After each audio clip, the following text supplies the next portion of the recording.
इसके लिए बोली हो रन कहाँ किया उसने, सोर्स रन करो, ठीक है।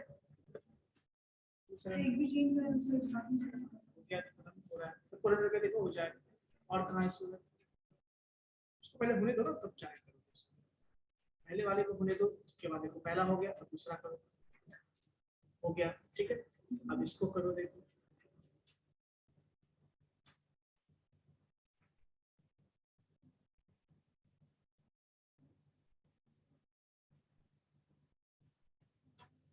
हो गया। एरर है क्या? नहीं है, इसमें देखो एरर है। इसमें क्या एरर है देखो, क्या कह रहा है देखो यहाँ पे, क्या कह रहा है कि SBC has no attribute SBC, SPM SBC ऐसे यूज करते हैं इसको। अब हो गया, यहाँ कैपिटल स्मॉल से भी ये फंक्शन है ना, तो फंक्शन में ये होना चाहिए ना लोड।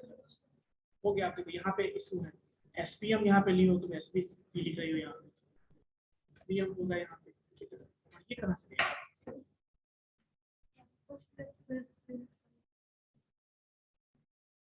SPM लिखोगे ना, जो लिखी होगी। ऐसे नाम सेम नहीं रखा जाता, नाम तो अलग। इसको एक काम करते हैं, तो इसको नाम तो चेंज कर SB कर देते हैं, वो फैक्टर अब सही रहेगा। फिट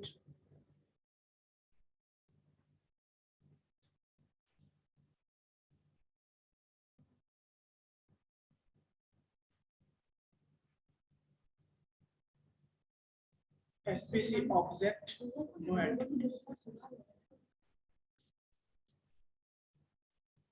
SPM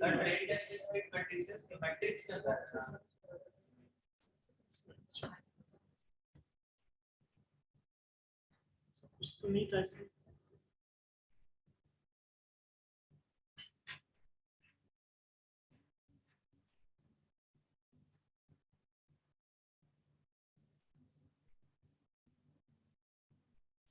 किसने बताया?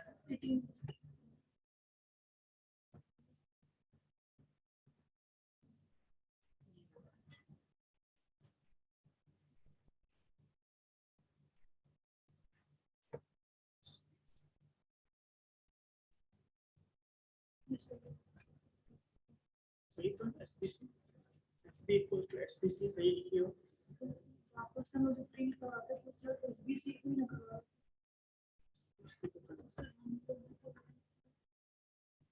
नहीं, SPC प्रिंट नहीं करवाया, ये इसका रिजल्ट होता है रन करने के बाद, ठीक है।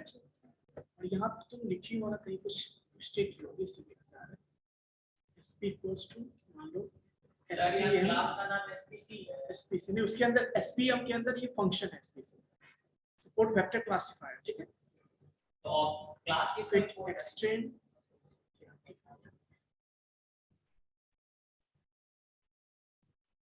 SPC ऑब्जेक्ट, SPC तो सही है। वापस से मतलब फिर से लिख के इसको भी पेस्ट किया क्या? नो सर वापस से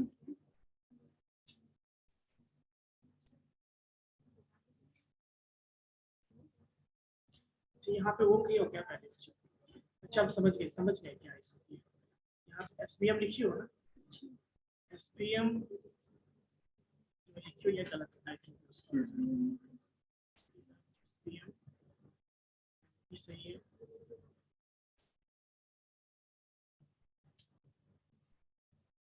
एक फंक्शन भी सही है,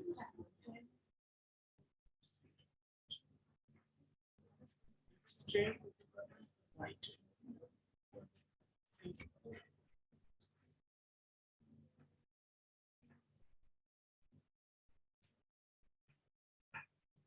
इसमें जो है ना SP equals to SPM dot SPC है ना, ये सब नीचे आ रहा है। ये भी यूज कर सकते हैं, SPC भी यूज कर सकते हैं। इसके बाद यहाँ पे इतना करके देखो,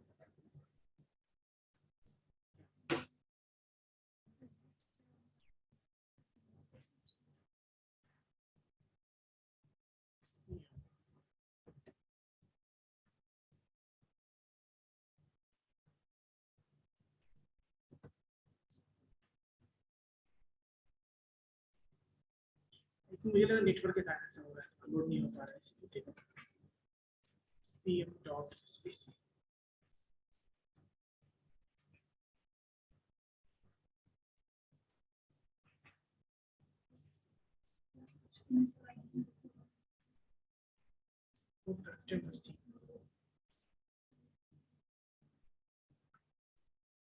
SPC object has no attribute SPC.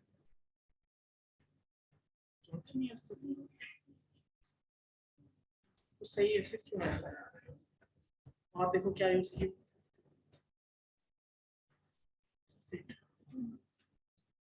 SP में स्मॉल में कैपिटल लिखो, ऊपर देखो सबसे ऊपर देखो स्मॉल में भी लिखो, सही है सब कुछ। इसकी लन भी सही है, कोड एसपीएम भी सही है, ऐड है ही नहीं, नेटवर्क का ऐड हो रहा है।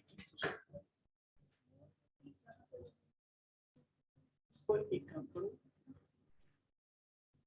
सर ट्रेन टेस्ट स्क्रिप्ट किस मॉडल के अंदर आता है?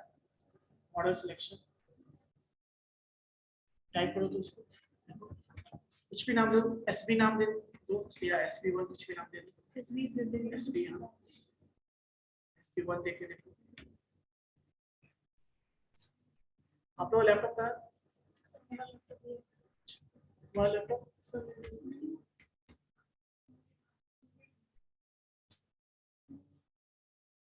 पूरे चलाने के लिए संडे को क्लास होंगे। हर बात तो यही होती है, मिस्टेक से छूट गया। ऐसे काम नहीं होता।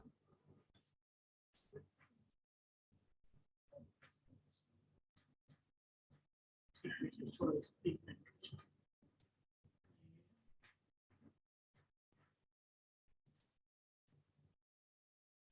sp1 equals to spm dot spc.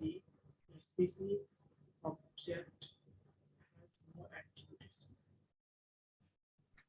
इसमें कोई एरर नहीं है आपका, मुझे लगता है नेटवर्क से कनेक्ट नहीं हो पा रहा है इसलिए ऐसा प्रॉब्लम तो उसका उसका तुमने काम किया क्या? देखो एसबीएम काम कर रहा है, सर अभी तो मॉडल को करेक्ट कर रहा है।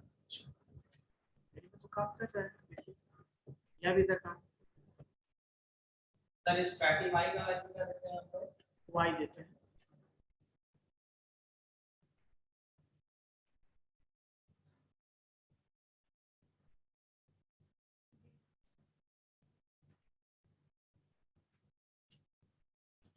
क्या हो जाएगा, लेट हो जाएगा। सर डेढ़ हो जाएगा सर, चार्ज नहीं।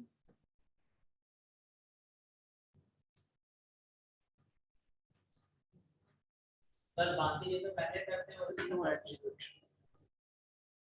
स्पीसी फिर क्या इसमें मुझे लगता है कुछ इशू है आपका इसमें। इसमें चेक कर लेते हैं सर। एक काम करो, यहाँ पे एस ई एम डॉट यहाँ पे आया लीनियर स्पेस करके देखते हैं, लीनियर से काम नहीं चलेगा ना, लीनियर तो ले ही दे रहे हैं।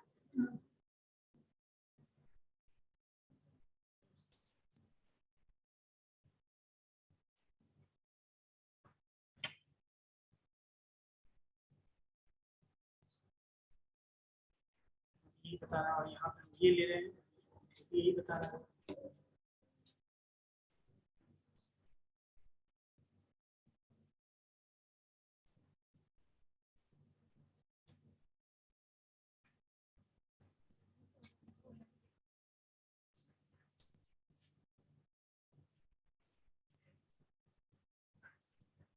कोई एरर नहीं है आपका, ठीक है, हो सकता है नेटवर्क का ऐसा हो, हमारे में तो काम कर रहा है, कोई इशू नहीं है। वो चेक कर लेते हैं। आज वीडियो इशू कर रहा है।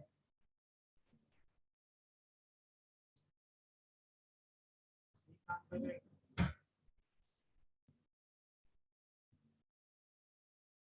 इसका काम कर रहे हैं, है ना? चेक कर चेक कर लो, कहीं यहाँ हो सकता है ऊपर कुछ ऐसा लिंक होगी जिससे कारण को प्रॉब्लम कर रहा है। इधर बस वो कॉलम वाला यूज नहीं।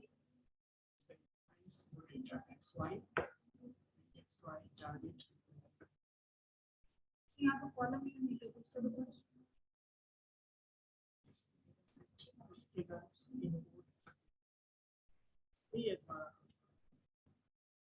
कोई इशू नहीं है, कोई गलत नहीं है इसका आपका, ठीक है, सही है।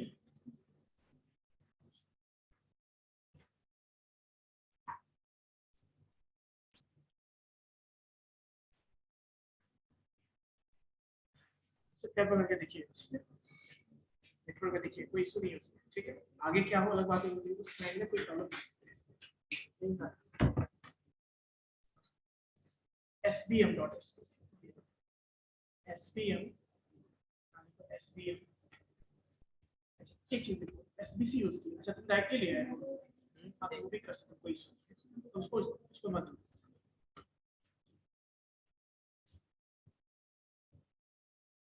यहाँ से आईडिस डेटा सेट को लोड करा दिए, उसके बाद डेटा पार्ट अलग है, टारगेट पार्ट, टेबल पार्ट अलग, ट्रेन टेस्ट स्प्लिट करके इसको अलग भी कर दिए सर।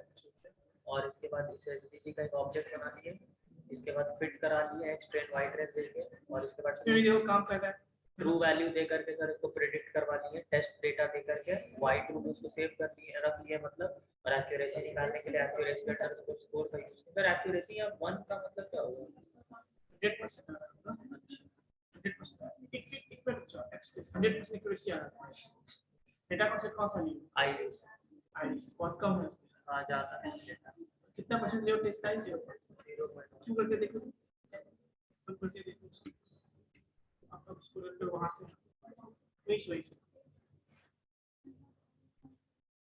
मतलब सर जितना एल्गोरिथम है सबको इंप्लीमेंट सेम तरीके से करेंगे, खाली इंटरनल लॉजिक डिफरेंट है ना सर, इस बार थोड़ा कम हो गया। मतलब मेन समझना है सर इंटरनल लॉजिक कैसे काम, कंसेप्ट कौन सा, सारा एल्गोरिथम अपने पास आपको कंसेप्ट समझना है, कब कौन सा यूज करना है ये सब। जैसे सिंपल सी बात मैंने आपको बताया था कि डेटा सेट यूज करते हैं, आप लोग भी ध्यान दीजिएगा ऐसा क्या जो हो गया है।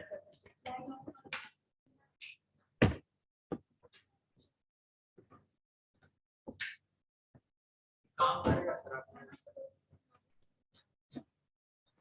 से ज्यादा मत हाँ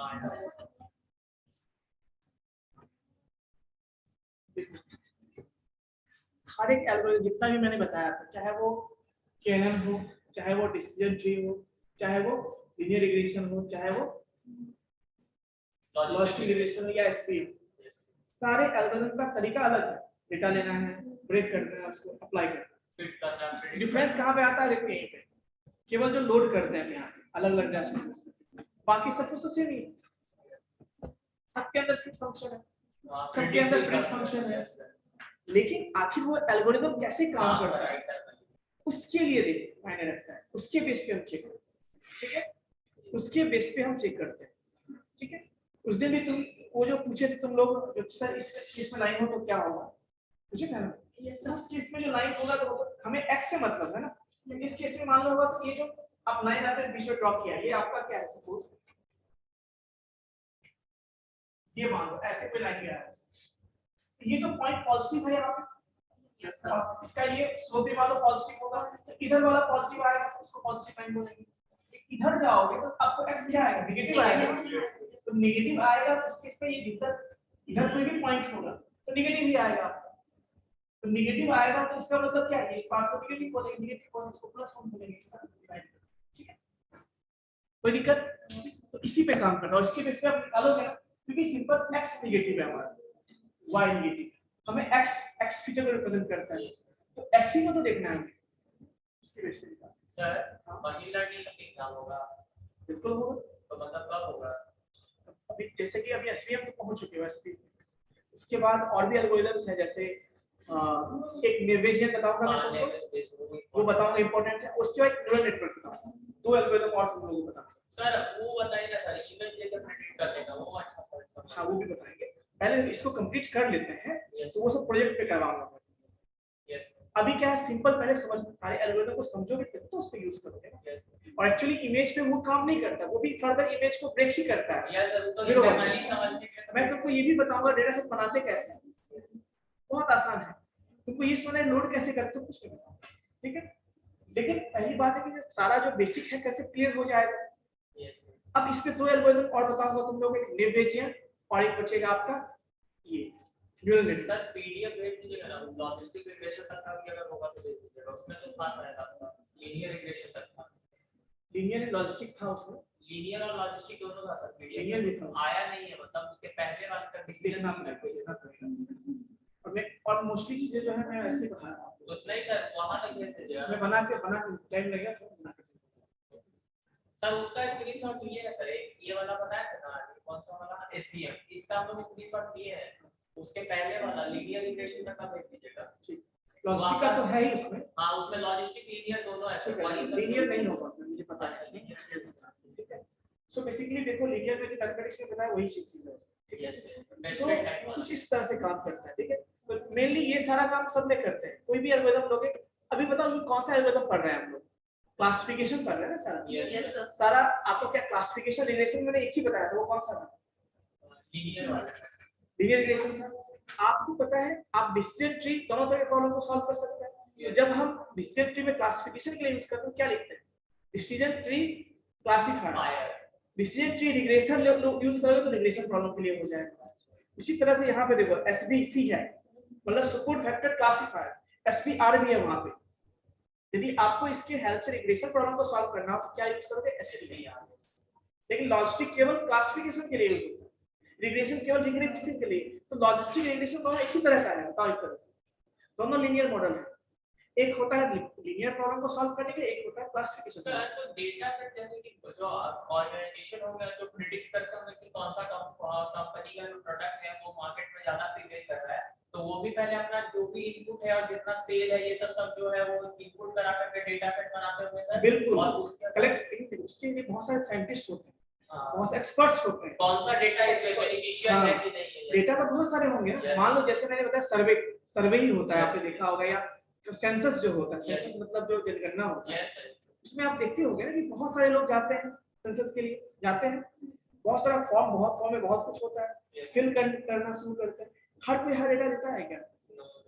मान लो हम इकोनॉमिक सर्वे कर रहे हैं और इकोनॉमिक सर्वे में मान लो 1000 किसी गांव में एक पर्सन गया है सर्वे करने के, 2 आदमी गए सर्वे किए, उस 1000 में से मान लो 1000 में से मात्र 100 लोगों ने सही से इंफॉर्मेशन दिया, बाकी 900 लोगों ने नहीं दिया ही नहीं इंफॉर्मेशन, इकोनॉमिक इंफॉर्मेशन। जैसे कि मान लो घर में कितने लोग हैं, कितने जॉब करते हैं, कितना एनुअल सैलरी है, कितने कितने व्हीकल्स हैं घर में, सारा इंफॉर्मेशन के बेस पे तो इकोनॉमिक सर्वे होगा। अब मान लो लोग बताए ही नहीं है इतना सही से कि हमारे घर का कितना एनुअल इनकम है। वो एनुअल इनकम मान लो 80,000 है, मतलब एनुअल नहीं, सॉरी क्या कहते हैं, मंथली 80,000 है मान लो, और वो बता रहे हैं कि 20,000 कमाते हैं हमारे, क्यों? फायदा लेना है। तो यही गड़बड़ होता है ना, जो सर्वे पे गवर्नमेंट कुछ उसके बेस पे कुछ गवर्नमेंट ये फंड सेंसस करती है, सेंसन करती है फंड, ताकि ये चीज गरीबों को मिले, इस फंड के लिए। अब वो क्या होता है, अपर क्लास वाले, अब अपर क्लास ले लोअर क्लास से मिलता ही नहीं बचा। प्रॉब्लम ये फंड आता है लेकिन यहाँ से सर्वे ही गलत होता है। इसलिए आजकल आईटीआर का सिस्टम आ गया है, आधार कार्ड से लिंक हो गया है। अब आईटीआर में तुम्हारा ट्रांजेक्शन करोगे पता चल ही जाएगा ना तुम्हारा कितना कर रहे हो, पैन कार्ड से कितना ट्रांजेक्शन करोगे, इसीलिए ना लिंक किया गया है। आपके पैन, पहले तो आपके बैंक से पैन कार्ड लिंक किया गया, फिर आपके पैन कार्ड से फिर आधार कार्ड को लिंक किया गया। अब आधार कार्ड जहां यूज करोगे पता चल जाएगा कितना तुम कर रहे हैं, तो सारा इंफॉर्मेशन कंबाइन हो गया है। केवाईसी जो नो योर कस्टमर, तो ये सारी चीजें क्यों होता है, ताकि चीजें सही से, सर्वे ही सही नहीं होगा, मान लो डेटा ही हमारे पास सही नहीं है, अब उसमें से मान लो सर्वे करेंगे तो क्या सही, कभी सर्वे सही होगा बताओ मुझे? यदि वो सेंसस जो होगा और लोग अभी मान लो इसमें से मैं पूछना शुरू करूं, मैं टेस्ट लेना शुरू करूं मान लो आप सबका, उसमें से जितने बच्चे, उसमें से 5 ही या 2 ही बच्चे सही से बताएंगे, बाकी बच्चे बताए ही नहीं, तो सर्वे कभी सही होगा क्या? इम्बैलेंस बोलते हैं इसको, ऐसे डेटा को क्या बोलते हैं? इम्बैलेंस। जहाँ पे एक तरफ 90 है कि 9 हो गया और 10 है इसमें या 100 है आपका, ये 10 क्या है आपका यस है, कहाँ बैलेंस हो पाया क्या? सर्वे मतलब ये हुआ, या बैलेंस डेटा का मतलब ये है कि जहाँ पे मतलब जैसे तुम 40-60 तक बोल सकते हो, 40-60 मान लो 40 डायबिटिक है 60 नॉन डायबिटिक है, ये कह सकते हो, बैलेंस हो सकता है, 50-50 भी हो सकता है। लेकिन अब तुम कब 70-30 बोलोगे तो बहुत ज्यादा अंतर हो गया ना सर। डेटा साइंटिस्ट को क्वालिटी ऑफ डेटा को कैसे मेजर करते हैं कि कौन सा डेटा पढ़ गया है? उसके लिए कोरिलेशन स्टेप, कोरिलेशन मैंने बताया था, या उसमें याद होगा डेटा फ्रेम में बताया था कोरिलेशन। डेटा फ्रेम मैंने पढ़ा था, वहाँ पे कोडिंग सिस्टम बताया था मैंने कैसे ड्रॉ करते हैं। वो इसमें टेबल बता देता है कि किस डेटा का क्या इफेक्ट पड़ता है उसमें। पूरा टेबल ड्रॉ करोगे ना, पूरे इनपुट का बता देगा किस इनपुट का इफेक्ट क्या पड़ता है, उस इनपुट का इफेक्ट क्या पड़ता है। यानी आउटपुट पे सारे का सेम इफेक्ट तो नहीं पड़ता होगा, कोई कॉलम ज्यादा इफेक्ट करता होगा, कोई कम करता होगा। अब उसके बेस पे वो देख रहा है कि ये बहुत कम कर रहा है, डेटा उसने बना लिया, डेटा उसने कलेक्ट भी कर लिया। अब डेटा साइंटिस्ट को डेटा हम यूज करने से पहले प्री प्रोसेस करते हैं। प्री प्रोसेस का मतलब क्या होता है, कौन सा हमारे काम का है, हमारे फॉर्मेट में होना चाहिए, जो इररिलेवेंट डेटा उसको हटा देंगे, कॉलम को हटा देंगे, ये सब प्री प्रोसेसिंग का पार्ट। तो सर ये सब भी काम तो सर मैनुअली नहीं होता होगा, ये सब प्रोग्राम से होता है, प्रोग्रामिंग सब कुछ इसमें कर सके। लेबल इनकोडर होता है, लेबल इनकोडर, यस जिसपे तुम किसी डेटा को चेंज कर सकते हो। मान लो वर्ड के फॉर्म में है, उसको तुम डिजिट में चेंज कर सकते हो। ये बहुत कुछ होता है उसमें, बहुत कुछ चीजें हैं वहाँ पे कर सकते हो। फिर प्रोसेसिंग होता है, मतलब नॉर्मलाइजेशन होता है उसमें। फिर आप देखोगे इम्बैलेंस डेटा को बैलेंस करना, वो भी होता है। तो बहुत सारी चीजें होती है ना। नॉर्मलाइजेशन में क्या होता है, एक होता है आपका और टर्म होता है उसमें। रिडंडेंसी को रिमूव करना। हाँ, तो बहुत सारा चीज सब जाएगा, डेटा हमारा यूजफुल का होता है। अभी तो आप सीख रहे हो कैसे यूज करते हो, क्योंकि अगर सीखने के लिए डेटा सेट चाहिए तो हम यूज करेंगे। बट साइंटिस्ट जो होता है, डेटा साइंटिस्ट, डेटा एनालिस्ट भी होता है। ध्यान सुनिए, डेटा एनालिस्ट अलग होता है, डेटा साइंटिस्ट अलग होता है, डिफरेंस है ना। डेटा एनालिस्ट बताता है कौन सा डेटा इंपॉर्टेंट है, क्या है नहीं। डेटा साइंटिस्ट जो होता है उस डेटा पे काम करता है, फर्दर जो मशीन लर्निंग यूज करता है। बहुत सारी चीजें हैं इसमें, लेकिन हाँ उसके लिए जो एबीसीडी जो कहते हो ना, बेसिक नॉलेज, ये मशीन लर्निंग में से फील्ड है जिसके इसके बहुत सारे ब्रांचेस हैं। इसका यूज आप डेटा साइंस में भी करते हो, इसका यूज आप कहाँ करते हो, एआई में भी करते हो, इसका यूज आप लोग डीप लर्निंग में भी करते हो। तो इसी का एक सब ब्रांच क्या है, डीप लर्निंग। जहाँ पे जैसे बहुत सारे मशीन लर्निंग का सब ब्रांच है। डीप लर्निंग सब मतलब ये मशीन लर्निंग में आपने कितने एल्गोरिथम पढ़ चुके हैं, ये बताओ मुझे। केनन पढ़ चुके हैं, डिसीजन ट्री, केनन पढ़े, केनन भी बहुत तरीके use yes sir, classification and regression. तो अब बताओ क्लासिफिकेशन, अभी उस पे आपने क्लासिफिकेशन बताया था, रिग्रेशन भी कर सकते हो। केनन क्लासिफाई के जब आप रिग्रेशन कर दो तो रिग्रेशन हो जाएगा। यस ठीक है, वहां दो हो गया, वहां पे डिसीजन ट्री में भी दोनों यूज कर सकते हो, तो चार हो गया आपका। फिर क्या है, लीनियर रिग्रेशन में एक ही यूज कर सकते हो। यस लॉजिस्टिक उसकी जगह पर है आपका, 6 हो गया आपका, सर सिर्फ रिग्रेशन प्रॉब्लम 6 हो गया उसका। उसके बाद क्या बताया था, एसबी, एसबी में सी में क्या है आपका, दोनों होगा आपका, रिग्रेशन और क्लासिफाई। अब कितना हो गया, 8 हो गया। इसको लो हाँ।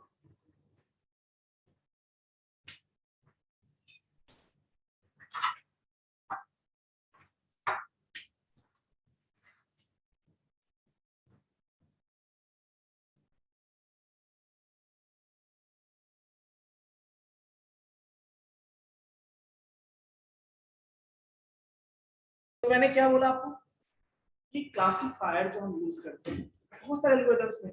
अब देखो सब जगह सबको यूज नहीं कर सकते। मैंने जो सबके बारे में आपको एडवांटेज बताया होगा याद है, हर एल्गोरिथम में एडवांटेज में बताता हूँ, डिसएडवांटेज बताता हूँ। क्यों बताता हूँ, रीजन कि किसको कहाँ यूज करना है, कैसे डेटा पे यूज करना है, क्यों बताता हूँ इसका रीजन ये है कि आपको पता होना चाहिए ना कि हम एल्गोरिथम यूज कर रहे हैं तो किस केस में यूज करें, कैसे डेटा पे यूज करें, कब यूज करें उसको, उसके लिए एक्यूरेसी के लिए क्या चाहिए हमें।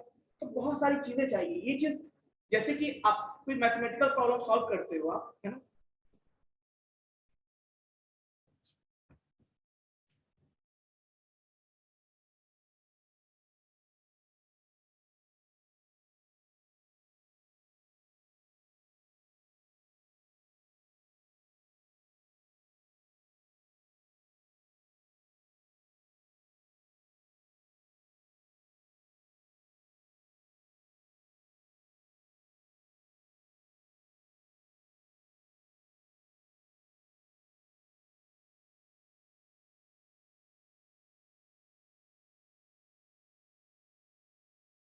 तो ये जो मैं डिटेल पढ़ा रहा हूँ ना, आपसे एल्गोरिथम बना हुआ है, आप कोई भी यूज कर सकते हैं। यूज करने के लिए जैसे बाइक है, चलाना सब चला, लेकिन अच्छे से चलाए वो ना एक्सपर्ट चलाएगा। ठीक सब कर सकता है, लेकिन जो एक्सपर्टीज के साथ ठीक कर देगा, आसानी से प्रॉब्लम सॉल्व कर दे, वो कहाँ से आएगा, एक्सपीरियंस से आएगा। तो आखिर उसके लिए पढ़ाया जाता है मशीन लर्निंग। एक तरह से फंडामेंटल हुआ है कि आगे आपको कैरियर बनाना है, डेटा साइंटिस्ट बनना है, आपको डीप लर्निंग में आपको बनाना है तो वहां पे करियर के लिए आप यूज कर सकते हैं। तो एक तरह का फंडामेंटल एल्गोरिथम वही है आपका, बट इसके लिए आपको नॉलेज होना चाहिए किस केस में कौन सा यूज है, किस केस में कौन सा यूज। आपके पास फॉर्मूला बहुत सारा आपने पढ़ा होगा ट्रिग्नोमेट्री, बहुत सारे फॉर्मूला हैं, बट कब कौन सा फॉर्मूला यूज करना है ये आपने सीखा होगा। ये कैसे सीखा आपने? प्रैक्टिस किया होगा, आपने मेथड देखा होगा, फॉर्मेट देखा होगा, कब कौन सा यूज करना। सिमिलर यहाँ पे यूज करना। अब एक चीज मैं बताना चाहता हूँ, जैसे न्यूरल नेटवर्क आपने सुना, जैसे ब्रेन हमारा होता है, हमारे ब्रेन में क्या होता है, न्यूरॉन्स होते हैं जो प्रोसेसिंग यूनिट होते हैं हमारे ब्रेन, और वो इंटरकनेक्टेड होते हैं, वो आपस में इंटरकनेक्टेड होते हैं जैसे हमारे ब्रेन में होते हैं। तो वो न्यूरॉन्स कहलाता है बायोलॉजिकल न्यूरॉन्स का, जो कि गॉड ने हमें दिया है हमारे बॉडी के अंदर बायोलॉजिकल फॉर्म में। बट हम वही ब्रेन चाहते हैं, उसी तरह का ब्रेन चाहते हैं मशीन, इंटेलिजेंस चाहते हैं मशीन। एक्चुअली एक तरीका अभी तक जो आपने देखा है वो सारा था नॉर्मल फंक्शन, लेकिन जब न्यूरल नेटवर्क की बात करते हैं वो ब्रेन की तरह होता है। आर्टिफिशियल इंटेलिजेंस का मेन कांसेप्ट है, ये भी प्रेडिक्शन करता है, ये भी सोचता है, कैसे ट्रेनिंग के बेस पे सोचता है। तो वहां पे हम न्यूरॉन्स जो बनाते हैं वहां पे बायोलॉजिकल, यहाँ पे हम आर्टिफिशियल न्यूरॉन्स बनाते हैं और उसके नेटवर्क को हम कहते हैं ANN, आर्टिफिशियल न्यूरल नेटवर्क, जो यहाँ भी वो प्रोसेसिंग यूनिट ही होता है हमारी। न्यूरॉन्स बनाएंगे, वो कैसे बनाएंगे? हमें नहीं बनाना, ऑलरेडी बना हुआ है। ANN एल्गोरिथम जैसे हम लोग इंप्लीमेंट करते हैं वहां पे इंप्लीमेंट करेंगे, ऑलरेडी बना हुआ है।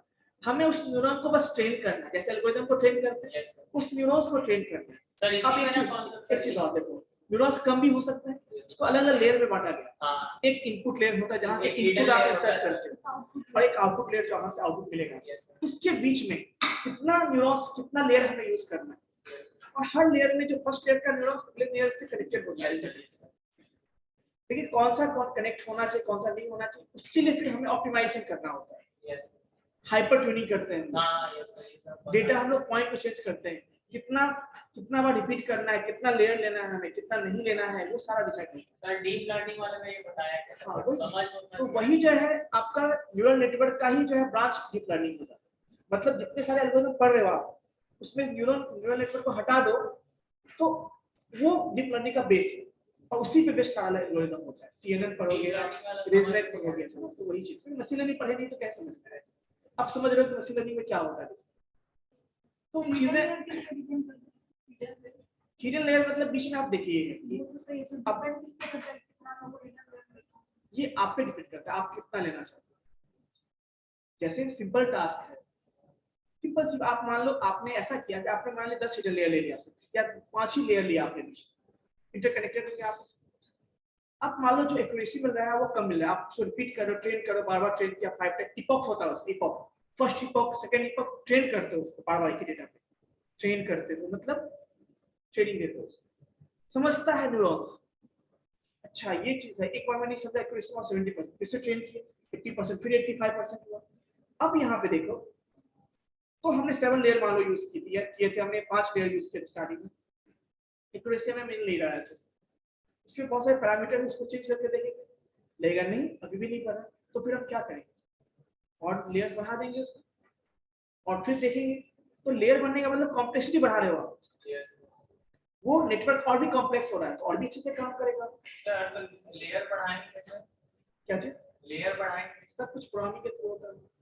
हम लिख देंगे नंबर ऑफ लेयर, वहां पे इंटर करना होता है कितना लेयर चाहिए, पैरामीटर्स होता है वहां पे, तो न्यूरॉन्स बताएंगे उसको सारा क्लियर हो जाएगा। मशीन लर्निंग के बाद डीप लर्निंग को पढ़ाते हैं, पहले मशीन लर्निंग से पढ़ो, उसके बाद देखो। एक्चुअली मैं बता दूं तुमको, मशीन लर्निंग से यदि कोई सोचता है कि हम सॉफ्टवेयर बनाएंगे, सॉफ्टवेयर बनेगा, वो इंटरफेस फिर आपको बनाना होगा। आप मॉडल तैयार करोगे, आप इनपुट, हम इस पे जैसे मैंने आपको टास्क पे दिया था, क्या दिया था, फेशियल रिकॉग्निशन, वो सब सिंपल है, लेकिन हम यहाँ पे CNN यूज करेंगे। देखिए हाई क्वालिटी के प्रोजेक्ट के लिए हाई क्वालिटी कंसेप्ट भी होना चाहिए। ये ABC, इस पे आप छोटा मोटा प्रोजेक्ट क्या बनाओगे, ये प्रेडिक्शन जो करते हो, हाँ ये आप कर सकते हो। जैसे डिसीजन, जैसे मान लीजिए डायबिटीज का मैंने बताया, आप चाहिए डेटा आपके पास है, आप डॉक्टर से मांग के ले आइए, कोई जान पहचान में है, आप ले आइए डेटा सेट उससे मांग के, सिंपल ले आइए, उससे आप ट्रेन कर दीजिए और उसको बोलिए सर आप जो उससे मेहनत करते हैं हम आपको बता रहे हैं, इस तरह से आप कर सकते हैं। डॉक्टर को एक इंटरफेस बना के दे दो, डॉक्टर बस इनपुट करेगा और जैसे करेगा वो क्या रन करके दे देगा। होगा क्या यहाँ पे, काम कैसे करोगे इंटरफेस, बताओ सब कुछ नहीं है, बस क्या करना है आपको, नाम एंटर कर लेना है यूजर का, पेशेंट का नाम, और जितना डेटा चाहिए आपको सबका फील्ड होगा, इनपुट बॉक्स से ले लोगे वहां पे। जैसे सबमिट करोगे तो सबमिशन में क्या करोगे आप, आपने जो डेटा कलेक्ट हो गया, तो वो आप जो है पास करो किसमें, जहाँ पे एक्स टेस्ट पास करते हो, एक्स टेस्ट, अच्छा है ना। तो सर उसको कॉमा से भेजेंगे, कॉमा से सेपरेट करके भेजना होगा। हाँ, तो उस समय जो डेटा कलेक्ट करोगे तो उसको इंटरनली सेटिंग होगा ऐसा, वो सेपरेट हो जाएगा, वहाँ हो जाएगा सर एक जगह। सर एक्स टेस्ट में भेजेंगे उनको समझ रहे हैं, लेकिन एक्स टेस्ट जो जैसे हम लोग अभी जनरली तो सर हमारा एक्स टेस्ट अपने आप में पूरा का पूरा हम लोग कह सकते हैं कि सर लिस्ट होता है ना, तो यहाँ पर भी लिस्ट के फॉर्म में एक्स टेस्ट हमारा लिस्ट है ना, वहाँ पे इसमें मल्टीपल डेटा होता है, हमें एक ही डेटा चाहिए, एक ही एंटर करेंगे, एक ही डेटा एंटर करेंगे, वो देंगे, उसके अकॉर्डिंग वो बताएगा। बट सर यहाँ पे एम्बेडिंग तो करना पड़ेगा ना फ्रंट एंड को बोल रहा हूँ मैं, फ्रंट एंड से कनेक्ट करना होगा आपको, कैसे कनेक्ट करोगे बताओ, वही ना कोई बोल रहा हूँ, इनपुट लोगे सबसे पहले, देखोगे कि डायबिटीज में जैसे ब्लड प्रेशर कितना है उसका, फिर क्या लोगे बीएमआई कितना है, इंसुलिन कितना है, सब इनपुट ले लोगे। बट सर यहाँ पे एक चीज है ना कि मान लेते हैं कि फ्रंट एंड डिजाइन किया एचटीएमएल सीएसएस में, उसको उससे फिर डेटा क्यों पाइथन से नहीं होता है, पाइथन है प्रोग्रामिंग, पाइथन से करो ना बात करते, पाइथन क्या है, पाइथन से करो, सिंपल सी बात, इसमें बहुत ज्यादा कोड लिखना पड़ेगा इसमें CSS से। हाँ पाइथन में आसानी से हो जाएगा, या कहीं से भी करो मतलब नहीं है, आप जैसे सबमिट करोगे वो डेटा कलेक्ट होकर किस फॉर्म में चला जाएगा, लिस्ट के फॉर्म में चला जाएगा, वो डेटा कहाँ चला जाएगा, एक्स टेस्ट के जगह पे चला जाएगा, प्रिडिक्ट में जो वैल्यू आएगा उसको आपको शो कर देना है, इतना ही तो करना है। लेकिन जैसे ही आप वहां पर रन करोगे या सबमिट करोगे तो उसके साथ वो डेटा गया, उस स्पीड में वो एक्सक्यूट भी होगा, प्रिडिक्ट करके आपको रिजल्ट मिलेगा, ये चीज होना चाहिए। उसके लिए फिर काम करना है, इसमें बहुत सारे कंटेंट के लिए मशीन लर्निंग से इम्बेड करने के लिए उसके लिए फिर अलग पढ़ाई होता है, ये नॉर्मल आप से नहीं कर सकते हो, आप जैसे कि HTML पाइथन से उसका बहुत सारा फ्रेमवर्क होता है जिसके थ्रू उसको इंप्लीमेंट कर सकते हैं। तो जैसा प्रोजेक्ट बनवाऊंगा तो उसमें इंप्लीमेंट करना होगा। देखो तुम डायबिटीज प्रॉब्लम ही सॉल्व कर, बहुत बड़ा प्रॉब्लम है ना ये भी आजकल, है या नहीं है। डॉक्टर के पास, डॉक्टर से कोई यहाँ का यूज करता होगा, ऐसा नहीं सॉफ्टवेयर यूज नहीं, वो लोग भी यूज करता होगा सॉफ्टवेयर, डॉक्टर भी सॉफ्टवेयर यूज करता होगा। तो कहने का मतलब इसके बेस पे क्या है, हम डेटा को या इंटरफेस बनाते हैं और फिर यूज करते हैं। तो इसके लिए आप डायरेक्टली पाइथन से कनेक्ट नहीं करते हो, HTML से कर दोगे उसको, उसका एक प्रॉपर फ्रेमवर्क होता है जिसके हेल्प से उसको कनेक्ट करते हैं, देन वो काम करते हैं। तो बहुत सारी चीजें इसमें, तो अभी तो आप ABC पढ़ रहे हो बस, एक्चुअली में ये रिसर्च का फील्ड है, रिसर्च का फील्ड है, आपको फोरकास्टिंग करना एक रिसर्च का फील्ड है ना। तो आप एक्चुअली में यहाँ पे मशीन लर्निंग फोरकास्टिंग नहीं हेल्प करता है, सिंपल कंसेप्ट है, आपको कोई भी टास्क चाहिए, इंटेलिजेंस चाहिए आपको, ह्यूमन वाला कहाँ से लाओगे, तो कहाँ मिलेगा, ह्यूमन मशीन में डालना है, एल्गोरिदम है, एल्गोरिदम यूज कीजिए, डेटा दीजिए, ट्रेन कर दीजिए, ट्रेन करके प्रेडिक्ट करके दे देगा। प्रेडिक्शन को एक्यूरेसी को बढ़ाना ही ज्यादा इंपॉर्टेंट है, किसी भी मॉडल को हम भी नहीं कर रहे, अभी तो आप सिंपल देख रहे हो, फिर आप देखोगे कि इसमें बहुत सारे पैरामीटर्स होते हैं, हर एक एल्गोरिदम के अंदर जाओगे ना तो बहुत सारे पैरामीटर, जैसे यहाँ पे देखो बहुत सारे पैरामीटर्स मिलेंगे आपको, जैसे यहाँ पे सपोज शेयर करता हूँ, विजिबल है आपको, जैसे देखो मैं यहाँ पे रन करता हूँ, ये SPL,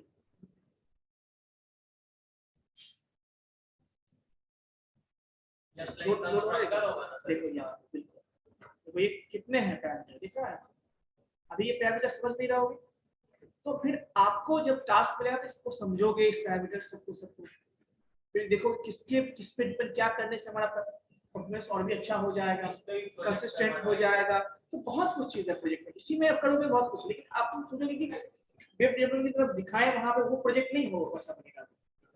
आप सोचोगे वेब डेवलपमेंट में हम वेबसाइट बना दिए, काम हो गया, ऐसा तो वैसा प्रोजेक्ट नहीं बनेगा। ये भी बहुत बड़ा फील्ड है, रिसर्च वाला फील्ड है, इस पे काम चलता है बहुत सारा। जैसे देखो इसमें डिग्री है, डिग्री का क्या है, 3 है, हम 5 लेके देखेंगे क्या होता है, 7 लेके देखेंगे क्या होता है, कोएफिशिएंट है क्या होता है, ये बहुत कुछ इसमें पढ़ाई की चीज है, एक मशीन लर्निंग छोटा सा पार्ट नहीं है, लेकिन हाँ अभी जो आपके हिसाब से जो इम्पोर्टेंट उतना ही मैं बता सकता हूँ, ज्यादा बताऊंगा तो फिर एक ही महीने एक महीने लग सकते हैं, एक एल्गोरिथम एक महीने में लगा सकता हूँ, लेकिन वो आपके लिए अभी जरूरी नहीं है। उसके लिए फिर जाओगे तो वो ट्रेनिंग देगा, आपको समझाएगा, वहां पे वो काम करोगे, उसका फील्ड होगा। तो अभी आपको देखना है कैसे यूज करते हैं, बेसिक मशीन लर्निंग में भी बहुत कुछ नहीं कर सकते। हाँ, तो डीप लर्निंग जाएंगे तो बहुत सारा टास्क कर सकते हैं। सर जैसे उसमें बताया गया था ना, उसमें इमेज रिकॉग्निशन था बहुत सारा, एसबीसीएम एसबीएम के भी उसके हेल्प से इमेज रिकॉग्निशन जैसा बहुत सारा चीज था। तो फिर वो अब हाई लेवल का चीज हो जाता है, फिर वहां पे तुम बहुत सारे एडवांस पे करोगे। अभी ये सारा इंट्रोडक्शन पार्ट है बेसिकली एबीसी के बारे में। क्लियर है बच्चों? Yes sir. तो इसको इम्प्लीमेंट किया कीजिए, केवल सुनने से और समझने से नहीं होगा, करके लाएंगे नहीं, आपको करके लाना है ना? सर नेक्स्ट क्लास में सर नेक्स्ट क्लास में नेट बेसिक में स्टार्ट करोगे। यस सर, क्योंकि सर उसके बाद फिर क्लास भी नहीं होगा तो सर वर्कशॉप पे सर। वर्कशॉप कहाँ कैसे हो गया? हां वर्कशॉप हो गया है शायद 23 तारीख से नहीं, रुक गया है, मैसेज देखे होगे पेमेंट करने के लिए ना कर पेमेंट के लिए माना किया। हाँ मतलब वही होगा उससे शायद आई थिंक सो भी कैंसिल हो गया, इसीलिए बना कर किया गया। तो जिससे जो वर्कशॉप लेने वाला था उसके पास चीजें नहीं है। खैर चलिए वो अलग बात है, होगा पेमेंट कर दिया मिल जाएगा। खैर देखिए यहाँ पे तो चीजों को करना है। ने वेजन, हाँ ने वेजन में आपको काम किस पे पड़ता है? बेस थ्योरम आपने पढ़ा होगा, मैथमेटिक्स बेजियन थ्योरम पढ़ा होगा, बेस थ्योरम पढ़ा है? हां पढ़े हैं, कंडीशनल प्रोबेबिलिटी का जो पार्ट हां पढ़े उसी का यूज होगा यहाँ पे ने वेजन में होता है, उसी के बेस पे प्रेडिक्शन होता है। देखो सब कुछ मैथमेटिक्स है, machine learning all about machine को भी हम वहां पे मैथमेटिकली बस प्रोग्राम लिखते हैं ताकि रन कर दीजिए, कंसेप्ट था मैथमेटिक्स का। ठीक है, तो नेविजन में वो देखोगे, उसको नेविजन डिस्कस करेंगे और रेगुलर आओगे तो उसको इंप्लीमेंट भी करवाएंगे। बीच में गैप कर देते तो पॉसिबल फिर हमारे लिए नहीं होता। ठीक है ना, इसीलिए सीखना है देखो तो सीखना है, सिंपल सी बात। गैप करोगे तो पॉसिबल नहीं है। देखो नया चीज है तो थोड़ा पेशेंस चाहिए, डेडिकेशन चाहिए, तब जाके सीख पाओगे। इसको इंप्लीमेंट करके लाइएगा, नोट डाउन करना, नोट डाउन कर लीजिए, स्क्रीनशॉट लेना है स्क्रीनशॉट ले लीजिए।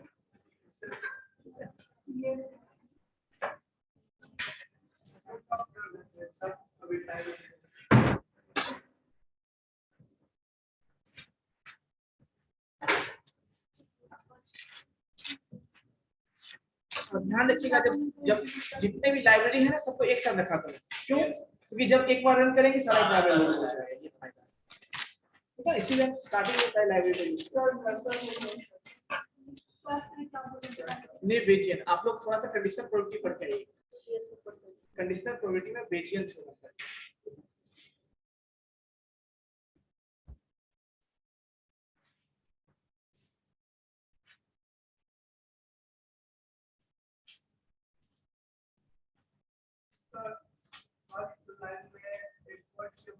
सर वो जो प्रोजेक्ट वाला मेरे है उसमें ऑलमोस्ट इनडायरेक्ट व्यवस्था डेटाबेस हो ही रहा है।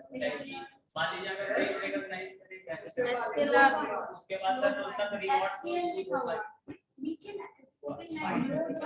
डेटाबेस को डेटाबेस डायरेक्टली नहीं सर, फाइल में सेव कर रहे थे, एक्सेल फाइल वहां पे फाइल किया गया है। हां, उसको आप इंप्लीमेंट कीजिएगा। यस हम करेंगे। नहीं कब जल्दी करना? अच्छा हम कर लेंगे इस मंथ क्लास में आप चेक हां करना। ठीक है सर, दिक्कत हुआ तो बताइएगा। Yes sir. हम सोच रहे हैं कि ऐसे से मशीन लर्निंग के बीच में होगा तो एक दो चीज ऐसे प्रोजेक्ट भी बताएंगे, ओपन सीडी सब बताएंगे, ऐसे कुछ और भी है। ओपन सी अच्छा लगता है देखो एक्चुअली वहां समझो कि वो मशीन लर्निंग का ही कौन सा पार्ट है। Yes sir. मशीन लर्निंग कैसे तो छोटा बड़ा पार्ट हुआ है, लेकिन पाइथन का पार्ट है। ठीक है, वहां भी इंटरनल मशीन लर्निंग ही काम करता है। बेसिक कंडीशन एल्गोरिथम जो बना हुआ है वो यूज कर लेते हैं, लेकिन वो मशीन लर्निंग के बेस पर सर तो face recognition non data project हो सकता है जो एक अटेंडेंस वाला हो सकता है, इमोशन डिटेक्शन हो सकता है। इमोशन वाला कैसा आदमी ऐसे करके बैठा है, हाँ, ऐसे करके बैठा है, तो हैप्पी है, सैड है, कैसा है सर वो वो चेक करने को पढ़ाया कैसे? डीप लर्निंग को बताएगा जब हम लोग क्लास में वहां तो डीप लर्निंग के हेल्प से बताएगा, यहाँ पे मैं सोच रहा हूँ इसके हेल्प से बनाऊंगी। ठीक है,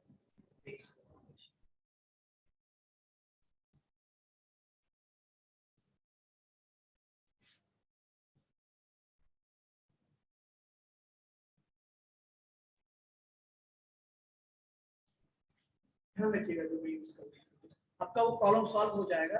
आई थिंक नेटवर्क इश्यू का ऐसा हो रहा होगा। वो सेम चीज दिख रही थी ऐसे एसबी को तो svm.sbc वो काम नहीं कर रहा था, उसका एरर कर रहा था कि sbc is not at making mistake क्यों हुई है। सर करवा चुका है, समझ नहीं आ रहा है।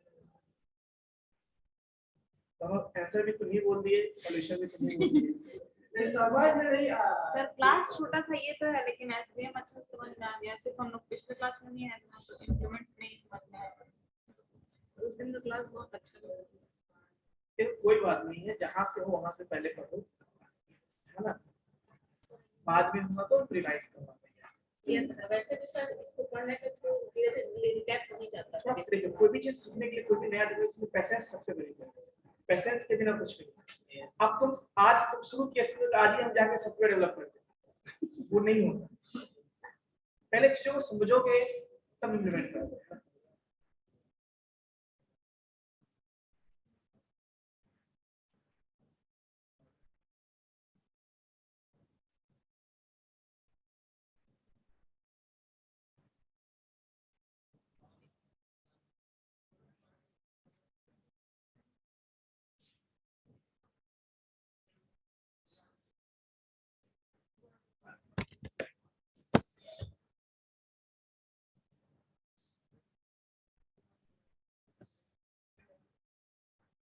नेक्स्ट न्यू हो तो मैं वही लगा लेता हूँ।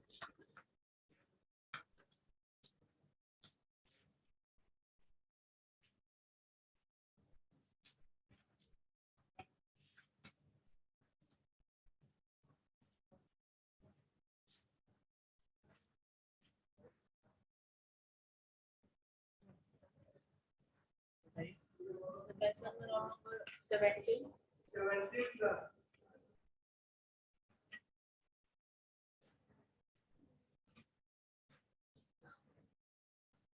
ये कितना आज 20 बैच में कितना वाला होगा? 70 40। Yes sir 40। हाँ, नेक्स्ट 42। हाँ 44 हो गया सर। Batch 2 16 20 42 sir. 42 हो गया।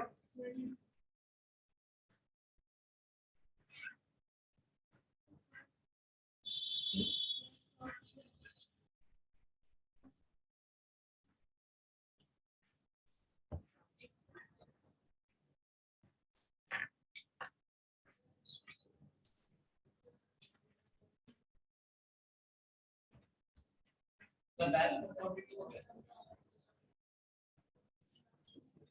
सर फर्स्ट नंबर में क्या लिखा हुआ है? फर्स्ट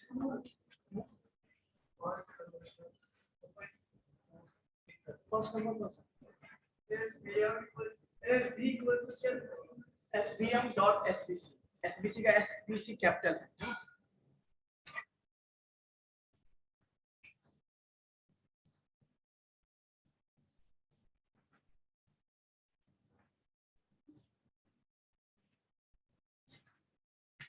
सर सारा डेटा सेट अवेलेबल होगा ऐसा भी जरूरी नहीं है, मतलब कोई कोई तो सर अपना डेटा सेट अब मैं आपको कॉलम सॉल्व करने तुम जाओगे, डेटा तो कलेक्ट करना पड़ेगा तुम्हें। जैसे कोविड का अब लेवल में बहुत सारे डेटा सेट, बट जब स्टार्टिंग आया तो उसका डेटा सेट कहाँ से आया होगा? उसको तो अपने से बनाना पड़ेगा। अपने से नहीं बनाना पड़ेगा, डॉक्टर से कंसल्ट करके डेटा चाहिए होगा, गवर्नमेंट से अवेलेबल किया होगा। आजकल बहुत सारे अवेलेबल है। Sir web scrap sorry data scraping क्या होता है? सर सुनते हैं कि कहीं से किसी वेबसाइट से कुछ डेटा को स्क्रैप करके लाया जाता है। तो बहुत सारे ऐसे डेटा कलेक्ट किया, बहुत पुराना हो जाता है, अब वो इस्तेमाल के लिए नहीं है, तो डेटा को बेच दिया जाना, भंगार में बेचना है, वही स्क्रैपिंग होता है। डेटा मान लो जैसे कंपनी के पास डेटा है बहुत सारा, वो सेल करना चाहता है, किसी को देना चाहता है, कोई इस काम का नहीं, रिसर्च पर्पस के लिए लेना चाहता है, तो वहां से स्क्रैपिंग वो भी डायरेक्ट वही सिस्टम है। नेविगेशन प्रोसेस करते हैं। हाँ उसमें है कंप्लीट नेविगेशन। इस चीज में है नेविगेशन बताते हैं, एक मतलब होता है कम्युनिकेशन एंड नेविगेशन। कहीं से नेविगेट करोगे, एक जगह से जगह जाना, जैसे वो नेविगेशन हो गया, नहीं हो गया ना? Yes sir. उतार लेना इससे, ठीक है, क्लास है।